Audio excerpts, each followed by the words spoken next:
Hola, ¿qué tal? Soy Sergio Pérez, psicólogo sexólogo de la Clínica Pérez Vieco y director de la misma. Hoy tengo conmigo a Blanca Pérez, colaboradora de la clínica. Hablaremos hoy de cómo entender mi diversidad. Vamos a aprender y aprenderás sobre diversidad, sobre identidad sexual y sus componentes. Vas a comprenderte y así poder explicarle a tu familia tu forma de vivir. Vas a aprender a valorarte, a aceptar tu diversidad y a darte cuenta de tu propia fuerza. Definimos la identidad sexual como el conjunto de características relacionadas con la sexualidad y que forma parte, junto con otras identidades, de la identidad de una persona. De esta forma, una persona puede decir que es norteamericana, hawaiana, transgénero, budista, demócrata e incluso de Real Madrid. Seguro que vas a encontrar este concepto utilizado como sinónimo de identidad de género. Y esto es más frecuente cuanto más atrás te remontas en el tiempo. Sin embargo, la identidad de género es uno de los 4 componentes de la identidad sexual, por lo que no debería utilizarse indistintamente. La identidad sexual es un concepto paraguas que abraza a las personas en todos y cada uno de los componentes de su vida. Nos define a todos los niveles: anatómico, social, afectivo y personal. Es un concepto individual, intransferible, pero en constante cambio. Esto quiere decir que las etiquetas no son fijas, sino que pueden cambiar a lo largo de tu vida en relación al nivel de aceptación. Cuando se habla de la identidad de un sujeto, asumimos que ese sujeto tiene conciencia de ser y que esa conciencia se expresa en su capacidad para diferenciarse de otras personas, identificarse con las categorías, desarrollar sentimientos de pertenencia y establecer su continuidad a través de transformaciones y cambios. Cuando hablamos de identidad, hablamos también de diversidad, pero entonces, ¿por qué nos limitamos con etiquetas si no hay 2 Marías iguales? Hagamos un ejercicio de imaginación. Imagínate un campo lleno de margaritas blancas. ¿Es posible? Sí, porque las margaritas blancas existen.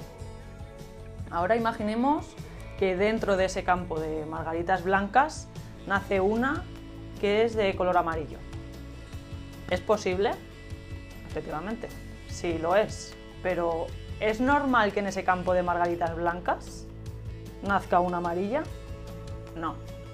¿Pero puede pasar? Sí, sí que puede pasar. A esto es a lo que nos referimos cuando hablamos de diversidad. La diferencia dentro de la norma, lo atípico, lo poco visto, lo que no es común, pero que tiene identidad igualmente, es decir, ha existido siempre. Es importante que asumamos que ninguna identidad sexual es igual a otra y que es en esa diversidad donde se encuentra la riqueza del ser humano. Igualmente, esta identidad sexual está compuesta por 4 conceptos clave: sexo biológico, expresión de género, identidad de género y orientación afectivo-sexual. Es crucial no caer en el error de ver la diversidad solo como identidad sexual.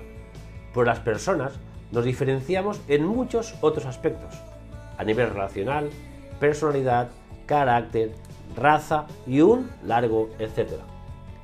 Y te preguntarás, ¿cuáles son esos 4 componentes de la identidad sexual? Esta imagen muestra los 4 componentes. Simplemente por el nombre, ¿dónde ubicarías en la persona dibujada cada concepto? En primer lugar, el sexo biológico o sexo asignado, entendido como la genitalidad y los cromosomas. Pero ¿y esto qué quiere decir?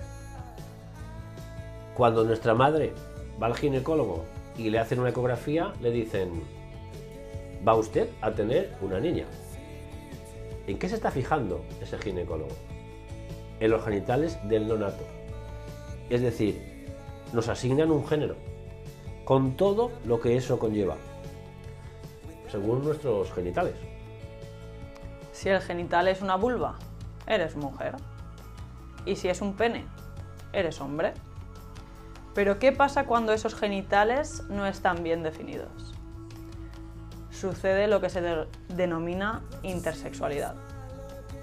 Este término se utiliza para una variedad de situaciones del cuerpo, en las cuales una persona nace con características sexuales como genitales, gónadas, niveles hormonales, patrones cromosómicos, que no parece encajar en las definiciones típicas de masculino o femenino. Por ejemplo, una persona puede nacer con formas genitales típicamente femeninas, pero cuenta con testículos internos. O una persona puede nacer con genitales que parecen estar en un estadio intermedio entre los típicamente masculinos y femeninos. Por ejemplo, un bebé puede nacer con un clítoris más grande de lo considerado normal, o carecer de la apertura vaginal, o tener un conducto común en donde desemboca la uretra y la vagina, o puede nacer con un falo que se considera más pequeño que el pene promedio, o con un escroto que está dividido de manera que asemeja más unos labios vaginales. O una persona puede nacer con una composición genética denominada de mosaico. Es decir, unas células tienen cromosomas XX y otras XY, o sus cromosomas son XXY o X ceros. Entonces, no hay una sola anatomía intersexual. Esta variabilidad en la composición corporal es algo que no siempre se hace evidente al momento de nacer. Algunas veces, la persona no descubre que tiene una variación intersexual hasta la pubertad, cuando no se presentan los cambios corporales esperados para un hombre o para una mujer típico. La intersexualidad es una variación natural en el ser humano. Más de 1 de cada 150 personas nace intersexual. La intersexualidad es, básicamente, una variación en las formas y la composición corporal. Afirmamos que en sí misma no es una patología. Pero, ¿y si el sexo biológico no concuerda con cómo me siento? Veámoslo. Hablamos ahora de identidad de género. En este caso, no hablamos de genitales únicamente, sino de la imagen que tenemos de nosotros mismos y cómo la vivimos. Entonces aparece el concepto de identidad de género, que se asocia también a las expresiones, los roles o incluso las expectativas socioculturales en torno a él. El género está íntimamente relacionado con todos los demás aspectos de nuestras identidades y experiencias. Es por eso por lo que el género y el sexo biológico han sido términos tradicionalmente considerados como indisociables, es decir, que no podían darse por separado. Vulva mujer, pene hombre, asumiendo que todas las personas son cisgénero.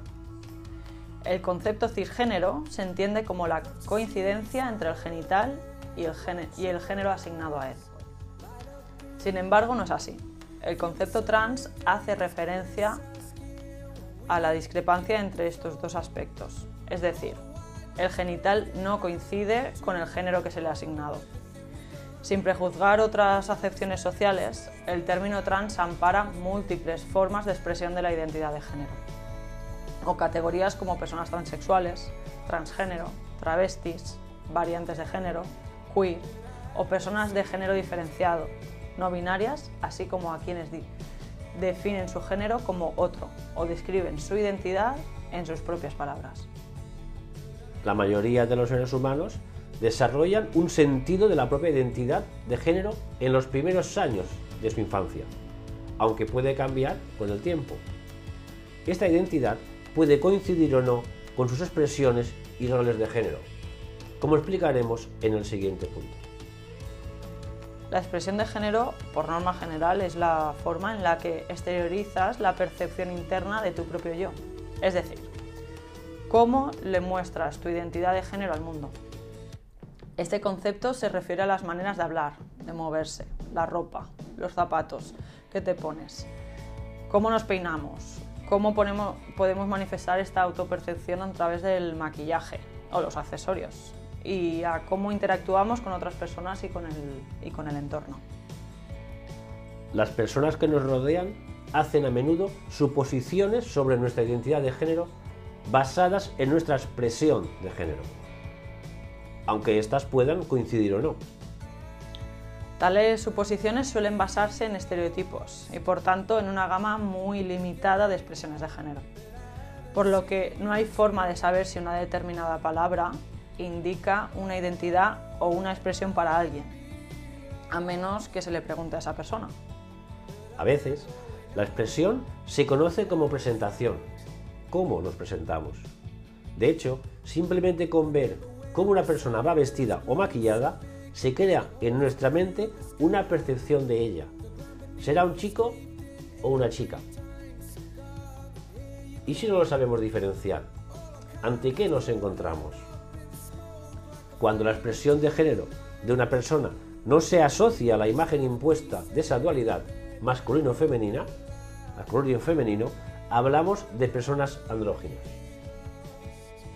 Por último, nos falta el componente final de la identidad sexual, que es la orientación afectivo-sexual. En referencia a este último concepto, nos centramos en el lado afectivo y de deseo de la diversidad.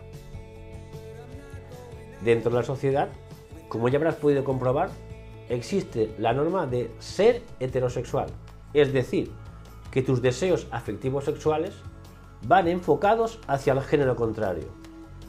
Cierto es que ni siempre ha sido así, ni tiene por qué serlo. Existe el deseo homosexual, sentirse atraído hacia personas de tu mismo género, el deseo bisexual, incluso sentir deseo hacia ambos géneros.